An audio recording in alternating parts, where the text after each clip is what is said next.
Apartheid means separateness in Afrikaans. This system of segregation became a policy that was enforced by South Africa's nationalist government from early 1948 until it was brought to an end in 1994.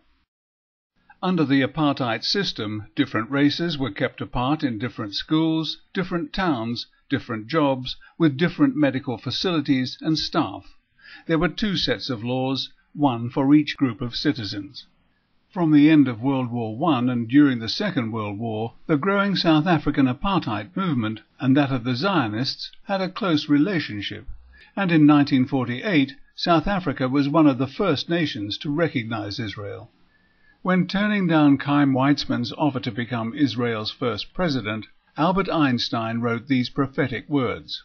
"Should we be unable to find a way to honest cooperation and honest pacts with the Arabs, then we shall have learnt absolutely nothing during our 2,000 years of suffering and deserve all that will come to us."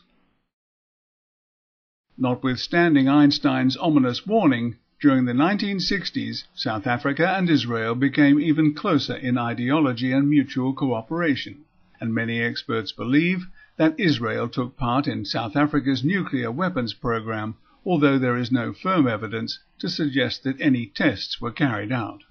In 2002, the practice of apartheid became criminalized under a statute of the International Criminal Court in Rome, being described as inhumane acts of a character similar to other crimes against humanity committed in the context of an institutionalized regime of systematic oppression and domination by one racial group over any other racial group or groups.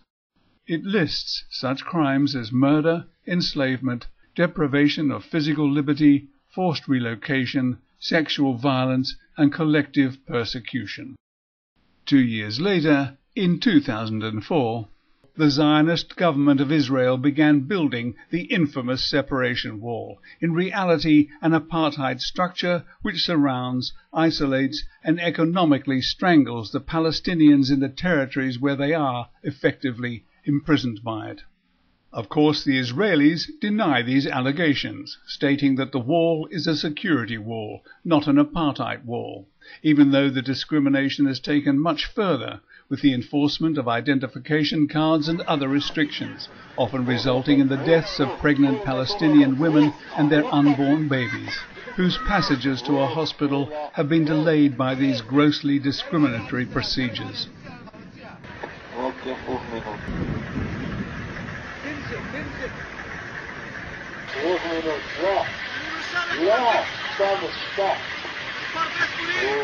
But as though all that were not enough, the Israelis are now attempting to force a kind of thought apartheid onto the Palestinians. All over the world, Zionists build museums and memorials to their Holocaust and strive to put people in jail for what is more properly described as historical research, but which they call Holocaust denial or revisionism, an attempt to prohibit inquiry into even the more questionable aspects of the alleged events which took place in forced labor camps during the Nazi era.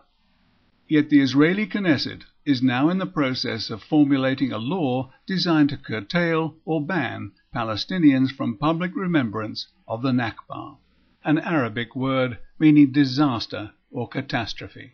and the word is now firmly related to the flight and expulsion of the Palestinians during the 1947 to 1948 war,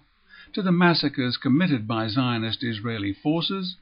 to the ongoing process of forced displacement, confiscation and destruction of their property, to the collapse of their society, and ultimately the loss of their homeland.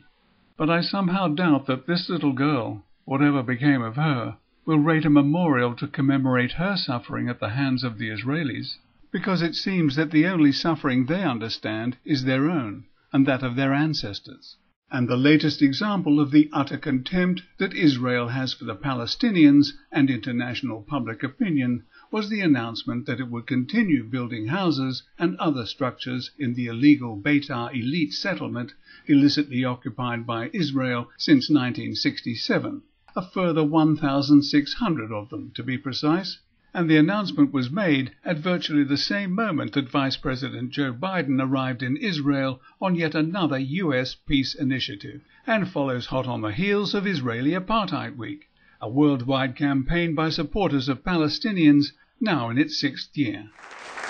So for all the good his visit is likely to achieve in advancing the peace process, I'm very pleased. Prime Minister Netanyahu might just as well have slapped the Vice President in the face with a wet fish, demonstrating why the Israeli-Palestinian peace process, in spite of all its hopeful milestones during the last 20 years, has come to nothing. Because it is obvious that Israel does not want peace with the Palestinians or Iran or anyone else in the region.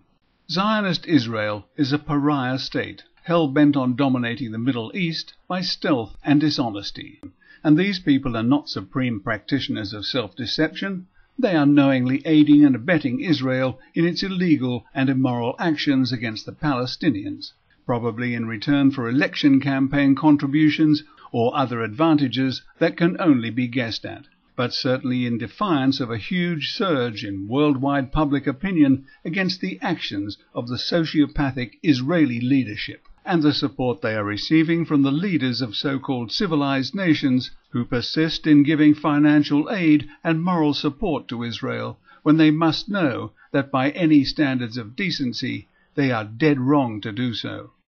There can be absolutely no doubt that Israel has created an inhuman, illegal, and utterly disgraceful apartheid state, and the international community will never be able to excuse itself if it takes no action against this blatant, ongoing, and in plain sight crime against humanity.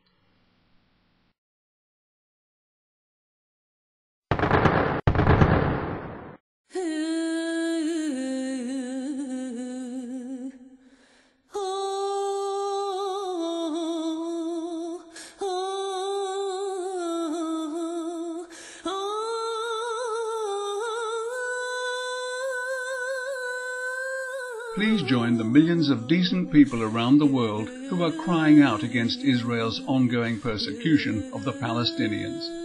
Send the link to this video to your elected representative and make sure he or she does something about it. You have to ask yourself, if I keep quiet, will it ever end?